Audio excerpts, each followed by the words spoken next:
Boa noite, bem-vindas e bem-vindos à quarta live do Ópera na Cidade. Estamos agora na nossa penúltima semana da primeira temporada do Ópera na Cidade.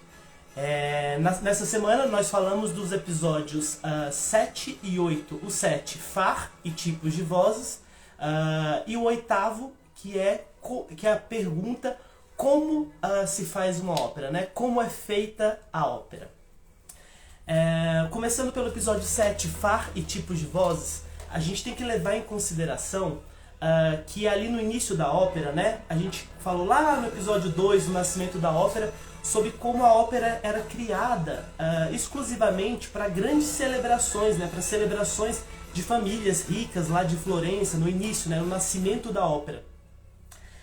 Então essas óperas eram criadas para uma ocasião muito específica. E esse hábito da ópera ser criada, né, ser encomendada, né, por um compositor, então uma família, um mecenas contratava um compositor para compor uma ópera para uma ocasião específica. Esse hábito vai acontecer até o século XIX. Então a gente tem aí todo o século XVII, XVIII, em que essas óperas elas não tinham muitas apresentações. Elas eram apresentadas uma vez, duas, três. Às vezes tinham óperas que eram apresentadas mais vezes, mas não era um hábito. E aí o que acontece é que no século XIX tem uma virada aí de paradigma, né? O que acontece? Até o século XIX, os compositores eram, como eu disse, contratados para escrever uma ópera para uma ocasião específica, logo para um elenco específico. Então os compositores tinham ali as suas primadonas, né? Os seus primo homo, que eram os solistas, né? As grandes cantoras, os grandes cantores de ópera, e se compunha a ópera, aquele papel de ópera, especificamente para a voz daquele cantor ou daquela cantora. Então, por exemplo, a gente fala no episódio 7, né, Far e tipos de vozes, que o Verdi, por exemplo, lá no começo da carreira dele, compôs o papel de Abigail da ópera Nabucco, especificamente para a soprano Giuseppina Strepponi, que por acaso era a segunda esposa de Verdi. Ou então o caso do Rossini, por exemplo, quando a gente viu no episódio 4, né, que é a ópera na França, a gente viu a importância da ópera Guilherme Tell de Rossini para a França, né? Ele compôs ao gosto francês, com o número de atos ao gosto francês, enfim, todo o estilo francês. E ele compôs o papel protagonista do Guilherme Tell para a voz específica do barítono, o Dabadi, que era um barítono francês. Então, resumindo, era um hábito compor óperas para uma ocasião específica, para ser apresentadas numa ocasião específica, e para vozes, para um elenco específico. No século XIX há uma mudança aí. Por quê? Porque agora há o interesse dos compositores por compor mais pelas intenções dramáticas do texto do que pelas qualidades vocais. Então não é sobre mais compor para a voz daquela solista ou daquele solista, mas eu componho um papel e variados cantores se adaptam a esse papel. Então no século XIX tem essa mudança aí de paradigma da composição, né, para a voz. E aí o que acontece, né? Esse interesse no século XIX de compor baseado no texto, baseado nas intenções dramáticas e também na vontade de reapresentar essas óperas, ou seja, de criar um repertório, de criar ali um repertório que fosse apresentado em diferentes casas de ópera, em diferentes países, não é mais sobre a composição se adaptar à voz do cantor, mas agora esse novo paradigma do século XIX e aí depois do século XX é a do cantor se adaptar aos papéis. Então assim, falando no século XIX, no século XX, qual vai ser outra tendência que vai acontecer? As gravações, por exemplo, né? Quando se sistematizam gravações, então a gente tem, a partir da gravação,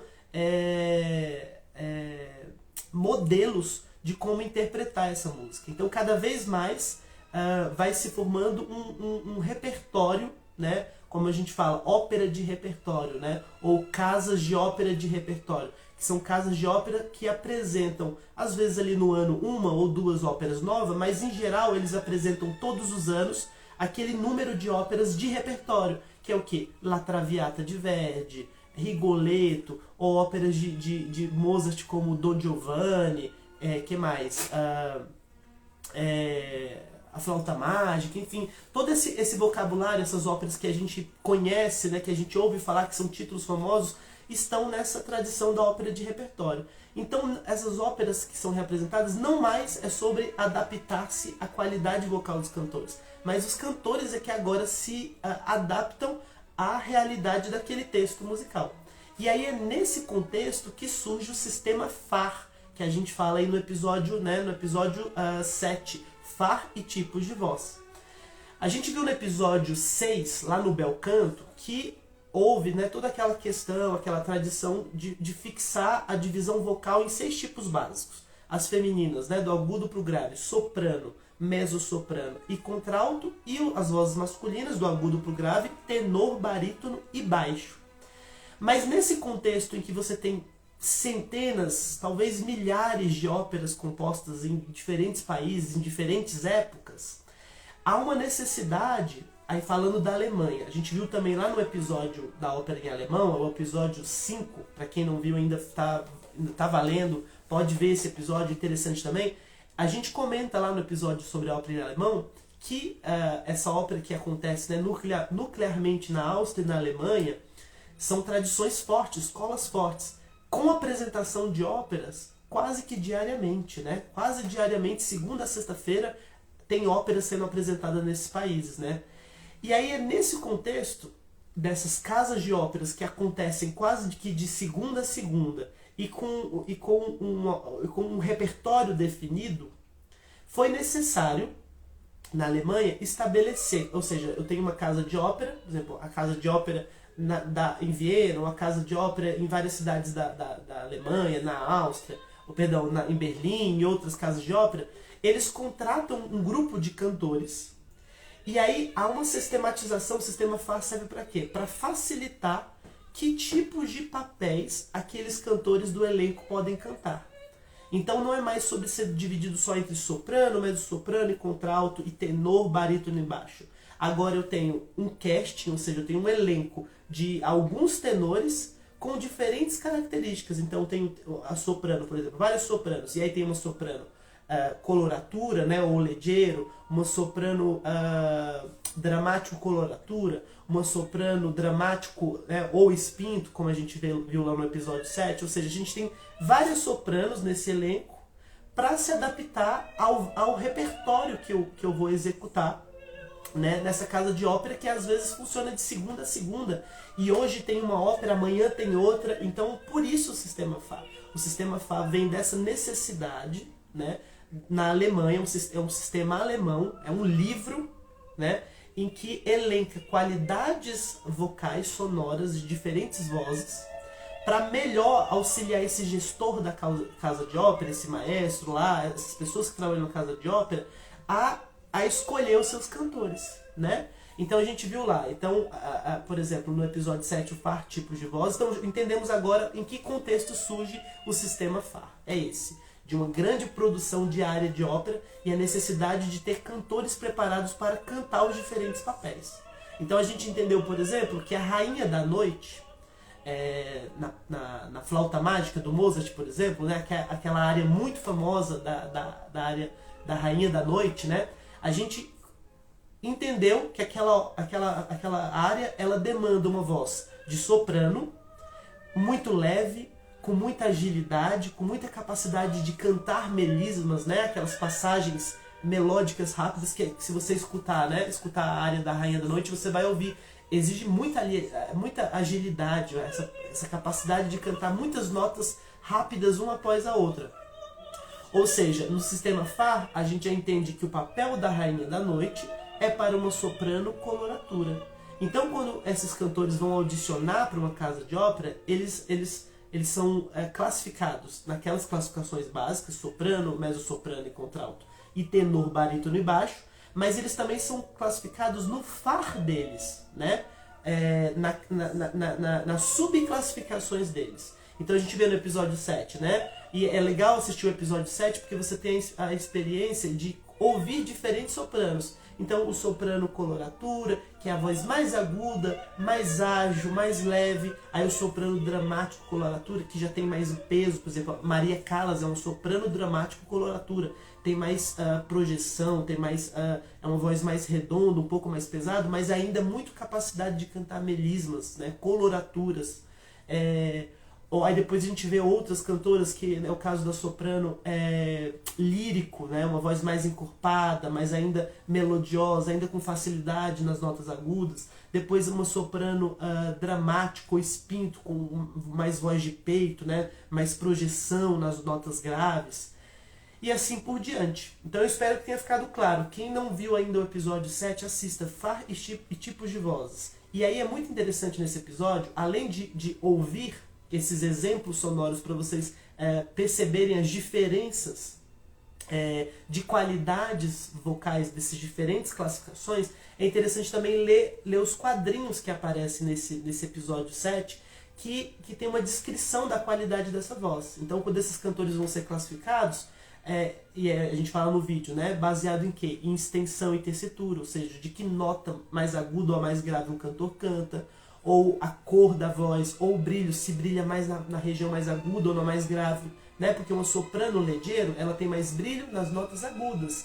Uma soprano dramático, ela tem mais brilho e projeção e corpo nas notas mais graves. Baseado nesses parâmetros, os cantores são então classificados, né? Segundo o sistema FAR. E aí eu estou comentando muito sobre soprano, mas o mesmo vai valer para mezzo-soprano, vai valer para contralto, que a gente vê lá o caso da contralto dramático, né? Que é o tipo de voz feminina mais grave existente, uma voz rara, né? E a voz também, a qualidade da voz tem uma conotação cultural também. Então, por exemplo, tem países que há mais facilidade de se encontrar contraltos dramático, como não é no Brasil. É uma voz bastante rara na nossa cultura no Brasil, né? E o mesmo vale para o tenor, que tem várias classificações, o tenor leggero, né, ou di grazia, que se chama também em italiano, né, de graça, um tenor ágil, agudo, né, e indo até o tenor mais pesado, né, o dramático. Aí vem os barítonos, aí vem o baixo, por exemplo, a gente vê lá no episódio 7, né, o baixo bufo, por exemplo, o baixo leggero, que é um homem com voz muito grave, mas que tem capacidade de cantar notas ágeis, com grande agilidade, né, várias notas. Que geralmente, bufo por quê? Porque geralmente esse baixo com voz grave, mas com agilidade, geralmente faz papéis cômicos, né, canta na ópera bufa. Então eu espero que tenha ficado claro o sistema FAR, como surge aqui através dessa live. Espero que vocês assistam o episódio 7 para ouvir esses diferentes exemplos, né, perceber as qualidades da voz, o que é um soprano leggero, o que é um soprano dramático, e perceber auditivamente, e também ler os quadrinhos que aparecem no episódio explicando a qualidade dessa voz. Que característica faz essa voz ser um leggero ou faz essa voz ser um soubrette? Por exemplo, a soprano soubrette, que a gente vê lá, que é geralmente uma soprano que é uma soprano jovem, né? É uma voz mais aerada, mais leve, às vezes com registro e a tessitura um pouco menor, né? E aí, geralmente essa cantora soubrette, quando ela envelhece, ela desenvolve mais a voz dela e vira uma outra soprano dramático ou coloratura, e assim vai. Muito interessante ver esse episódio. Fica aí essa dica de ver esse episódio e ver essa complexidade da voz. Quanta coisa a voz é capaz de fazer, né? Quantas possibilidades, e como que a voz é uma identidade, né? Como que cada pessoa tem uma voz, tem uma característica. Então é isso, sistema FAR, uma coisa da Alemanha, e como eu expliquei no início da live, quem chegou agora ou quem vai ver depois, escuta lá o início dessa live de hoje, que você vai entender de onde surgiu e por que surgiu o sistema FAR lá na Alemanha, dessa necessidade dos alemães. E aí, vamos para o episódio 8, que o episódio 8, a proposta dele é ser uma pergunta: como é feita a ópera? Então no episódio 8 a gente contactou amigos, pessoas que fazem ópera no Brasil, e perguntou para elas, né, um regente de ópera, né, um maestro de ópera, uma produtora de ópera, que trabalha ali no backstage, né, com toda a questão da produção, e um diretor de cena e também diretor de palco. Perguntamos para esses três profissionais o que é a ópera, aliás, como é feita a ópera a partir do seu ponto de vista. Então, por exemplo, no ponto de vista do cantor, o cantor ele sabe que ele vai fazer uma determinada ópera, ele se isola ali com o piano dele, com o instrumento dele, a voz dele e tal, e ele vai ali tocar, ele vai solfejar, ele vai cantar a parte dele. E também aprender a parte dos outros também, porque a gente sabe que a ópera é um espetáculo teatral, né? Então você tem a sua fala, mas tem a fala do colega. É interessante saber a fala do colega para contracenar com ele. Então os cantores eles estão muito ali preocupados em aprender o texto, em aprender a sua melodia, em aprender a fala do outro e que horas que ele vai responder, é a preparação do cantor. O pianista correpetidor, ou colaborador, ou maestro colaborador, é aquele pianista que aprende a tocar o que a gente chama redução de orquestra, né? Porque a ópera geralmente ela é apresentada muitas vezes, a maioria das vezes, né? Cantores, coro, orquestra. Existe um procedimento chamado redução de orquestra, que é quando você arranja, você transforma aquela música da orquestra para o piano. Para quê? Para que os cantores tenham a experiência de tocar com o piano, de ser acompanhado com o piano, essa redução da orquestra, antes de chegar no ensaio da orquestra. Então o pianista está lá na sua casa também, no seu escritório lá, aprendendo a música, a redução para piano.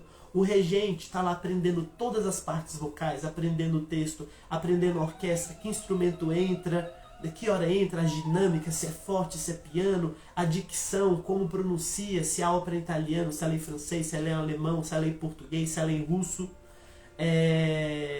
Então cada profissional vai adentrando nisso. O diretor de cena, né, ele estuda o texto, ele estuda o contexto da obra, do compositor, da criação, lê livros, se informa daquela história e começa a conceber ideias, né, sobre como vai ser esse cenário, como vai ser essa luz, como vai ser esse figurino. E aí esse diretor dialoga, né, lá no episódio 1, que é a ópera na atualidade, a gente tem um exemplo lá, né, de uma produtora de ópera de Minas Gerais falando a centenas de profissionais que são demandados para criar um espetáculo de ópera. Então são muitos profissionais envolvidos, todos que vão estudando e concebendo a coisa separadamente até chegar a esse momento conjunto.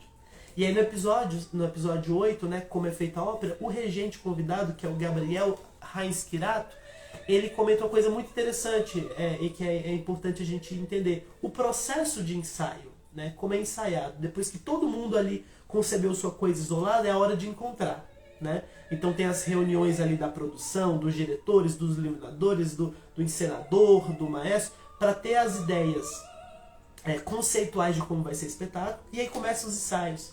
E aí é legal, a gente tem uma sequência de ensaios. A gente tem, por exemplo, o ensaio de sala, né? Por exemplo, o ensaio voz e piano, que é quando os cantores aprendendo são acompanhados por um pianista para aprender sua parte, para aprender a música. Depois a gente tem o ensaio de sala, né? O pianista tocando, fazendo a parte da orquestra, os cantores ali cantando e o regente regendo o piano e os cantores. Ensaio de sala. Depois a gente tem, por exemplo, os ensaios de cena também, que é quando entra o diretor de cena e vai dirigir a movimentação, para onde vai estar o personagem, você anda para lá, você anda para cá. Depois a gente tem os ensaios, então, né? Canto e piano, ensaio de sala, a gente tem um ensaio também, os ensaios do regente com orquestra, né? As leituras com orquestra, separado dos cantores. Depois o ensaio à italiana, quando a gente ainda não tem cenário, não tem luz, não tem figurino, geralmente os cantores sentados. Então o ensaio à italiana, que a gente chama, em alemão é Sitzprobe, que significa ensaio sentado, né? Sitz de sentar. Que é geralmente os cantores no palco sentados, a orquestra toca e eles cantam ali do lugar deles. É um ensaio para esse primeiro encontro da orquestra com os cantores. Depois os ensaios de conjunto, e aí começa a cena acontecendo, o iluminador testando a luz, o figurino sendo testado. Tem uma roupa pronta, vamos testar essa luz, vamos testar esse sapato, vamos ver se funciona aquela cenografia. Vai ter uma faca ali, vai ter uma arma, vai ter uma fumaça, vai entrar uma fumaça agora em cena. Tudo isso vai sendo experimentado, ou seja, todos os profissionais agora se encontram nos ensaios de conjunto. E aí são vários ensaios de conjunto. E aí a gente vem para o ensaio pré-geral, que é quando a gente realmente faz começou, e aí vai do início até o final, sem parar, sem interferências, para ter esse momento de entender como a ópera vai do início até o final, o que fica de pé. E aí pode ser 1, 2, 3 ensaios pré-geral, às vezes acontece, se for necessário, né? E se tiver tempo também, né? E se tiver dinheiro também, porque é caro você contar com toda essa estrutura. E aí a gente tem o ensaio geral, que geralmente já com os convidados, já com a imprensa talvez, com críticos, com pessoas convidadas, familiares, amigos, enfim, para ver já esse ensaio pré-geral e finalmente a estreia. Então é um processo muito complexo, cheio de gente e geralmente muito rápido, gente. A arte do cinema é uma coisa bastante complexa, talvez até mais do que a ópera, né? E são vários profissionais envolvidos. Tem a pessoa que corta, a pessoa que dirige, a pessoa... Tem profissionais de tudo. E a ópera também, nesses 400 anos de desenvolvimento, e talvez no século XX muito mais, a cadeia produtiva da ópera ela se sistematizou muito. Então a gente tem pessoas com funções específicas. De modo que é possível montar uma ópera em 2 semanas. Em 2 semanas, todos esses tipos de ensaio que eu narrei aqui agora, né? Desde lá do canto e piano para aprender a música, o ensaio de sala, o ensaio com orquestra, o ensaio italiana, o ensaio de conjunto, o pré-geral, isso acontece em 2 semanas, né? Entrou, ensaiou e foi. Até porque é muito caro. Então você precisa dar uma tacada muito certa para fazer acontecer muitas vezes, porque você só tem aquele dinheiro para pagar todo mundo e eles só conseguem trabalhar nesse valor por 2 semanas. Então tem que fazer acontecer. Então os profissionais de ópera, quando vocês forem assistir ópera, assistam conscientes dessa complexidade e é de admirar todos esses profissionais envolvidos, a capacidade de criar com tanta rapidez, com tanta objetividade e fazer acontecer. Você chegar lá e ver um espetáculo todo, que tudo se congrega, tudo se conforma, né, nesse espetáculo, sabendo que tantas pecinhas foram juntadas ali. A produção, né, a gente vê o depoimento da Andressa Nunes, produtora do Teatro da Paz, do Festival de Ópera do Teatro da Paz, que ela fala sobre a atuação da produção, né? A produção é a pessoa que está ali com a planilha, a pessoa que contrata, a pessoa que paga, a pessoa que agenda as passagens de avião, o hotel para as pessoas que vêm de fora,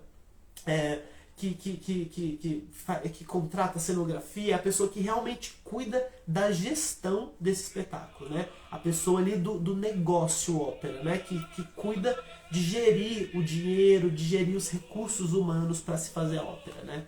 Muito importante essa profissão também, muito impossível fazer sem bons produtores, muito importante também. É interessante ouvir lá o relato da Andressa. E depois o relato do diretor de cena, né, a perspectiva, como é feita a ópera a partir do diretor de cena ou diretor do palco. E a gente ouve lá o André Di Perolli, que atua, né, tanto como diretor de cena como diretor de palco. Então por isso ele é uma boa pessoa aí para dizer a diferença, né? O diretor de cena, né, é essa pessoa que estuda ali a matéria do texto, né, e da música para conceber o conceito do espetáculo, para dialogar com cenografia, com peruqueiro, com cabeleireiro, com visagista, com maquiador, com figurinista, né? Tudo que vai para a cena, tudo que você vai ver em cena, o diretor de cena é quem ali fabula, pensa e dialoga com esses outros profissionais criativos e concebe o espetáculo. E o diretor de palco, por sua vez, ou seja, o diretor de cena, muitas vezes ele concebe, vê a estreia e vai embora para a próxima. Vai trabalhar em outro lugar. Geralmente ele nem acompanha as próximas restas, as próximas apresentações. O diretor de cena, esse que eu estou falando. O diretor de palco, por sua vez, essa pessoa é a que fica, né? Ela acompanha o processo de ensaio muitas vezes, mas é a que fica ao longo das apresentações para mediar o processo ali. Para dizer, como disse o André Di Perolli no episódio 8, né, como é feita a ópera, para fazer acontecer aquilo que o diretor de cena concebeu. Então, que horas entra tal personagem? Então, muitas vezes ele está com o rádio, ele vai dizer, agora entra tal pessoa. Aí ele manda no rádio informação para o iluminador, agora entra a luz 7, que é uma luz tal, porque agora vai amanhecer, entra a luz do amanhecer. Aí ele manda outra informação, agora entra a personagem X. Agora a personagem saiu de cena, ela precisa ir para a coxinha para se trocar, porque agora ela volta com outra roupa. Então essa pessoa, como disse o André de Peroli no episódio, ele é o regente da coxia. Ele é o maestro da coxia. Ele tá ali e aí ele vai ter a equipe dele também, o diretor de palco, às vezes vai ter a equipe de contra-regragem. Né? A contra-regragem que vai cuidar dos objetos de cena, que vai encaminhar os cantores, os atores para onde eles vão, que vai organizar esse processo. Então é muito interessante ouvir o relato desses três, que são pessoas aí que estão fazendo ópera no Brasil, e entender essas diferenças, né? Eu acho que para nós sairmos admirados da complexidade e, né, e quão fascinante é a criação e o fazer da ópera, né? E assistir é muito divertido, assistir ópera, mas fazer é muito divertido também. Porque são esses encontros que acontecem, essas diferenças, os diálogos, os intervalos, as risadas, os compartilhamentos, os aprendizados com a experiência do outro, né? Eu já estive ensaiando óperas na perspectiva de um regente. Então eu cheguei com um dado material. E lá eu encontrei um diretor de cena que sabia, por exemplo, todo o texto da ópera, uma ópera de 3 horas, era um Mozart, de cor. Ele era uma máquina de falar um texto. Então, assim, é maravilhoso esse ambiente em que você se admira pelo trabalho do outro e você aprende com o outro, aprende com a experiência do outro, aprende quem fez outras montagens, né? Porque de montagem para montagem se muda o cenário, se muda o conceito. Então, fica aqui a minha admiração e é isso. Eu acho que por hoje é só, pessoal. Então fica aí a recomendação. Para quem não assistiu os episódios passados, está aí disponível. Pessoal, nós temos também os testes. Para quem quiser só assistir os episódios do YouTube, por exemplo, ótimo, compartilhem, fiquem à vontade. Assistam os episódios, 1, 2, repitam. Mas quem quiser realmente fixar esse conteúdo para levar para a vida, aí, né, para os seus diálogos ou para a sua fruição da ópera e tal, ter esses conhecimentos para aproveitar da ópera, façam os testes também, está lá no site operabrasiliasatélites.com operabrasiliasatélites.com. Então você tem acesso ao vídeo, ao episódio, e para cada episódio você tem acesso a um teste, em que você pode ali revisar se você fixou esse conteúdo. É uma segunda oportunidade de fixar esse conteúdo. Qualquer dúvida, estamos à disposição, enviem mensagens no direct, no Instagram, e-mail. E é isso, pessoal, é um prazer. Semana que vem sai o episódio 9 e 10, os últimos dessa primeira temporada do Ópera na Cidade, de 10 episódios. Muito interessante semana que vem. O episódio 9 se chama a Ópera do Brasil. Ópera do Brasil. Muito interessante essa tradição da ópera no Brasil. Agora a gente vê o que é nosso. Né? Depois de ver toda a ópera na França, na Itália, na Alemanha, no mundo inteiro, o nascimento da ópera, a gente vai falar da ópera que foi concebida aqui. Quando surgiu, quando começou, o que está acontecendo agora. E o episódio 10 chama-se Brasil, Teatros e Festivais de Ópera. Porque é isso também, a ópera está viva, está acontecendo, né? E aí a gente vai ter aí contato aí com esses teatros, com esses festivais, saber onde que está acontecendo para a gente poder ir, para a gente saber o que está acontecendo e ir atrás de aproveitar do que está sendo produzido na ópera no Brasil. Pessoal, muito obrigado. Quem está assistindo ao vivo, quem assistiu já teve que sair. Muito obrigado a quem vai assistir mais tarde. Um grande abraço e um bom final de semana. Tchau, tchau.